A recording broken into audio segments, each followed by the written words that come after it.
Hey everybody, this is a quick video in case you have a Miele brand washing machine and you're getting an F14 error. So what is the problem here and how to get rid of it?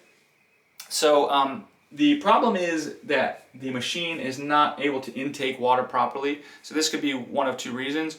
Number one, it's actually not able to intake water properly. Or number two, the sensors that sense the water is not operating properly.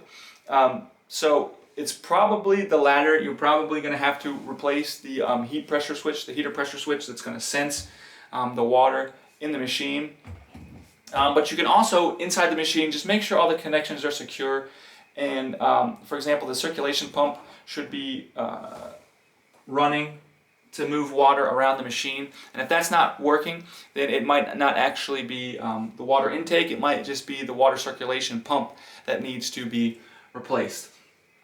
But anyways, so hopefully one of those things will fix the problem in your machine. Thanks a lot for watching. Have a great day.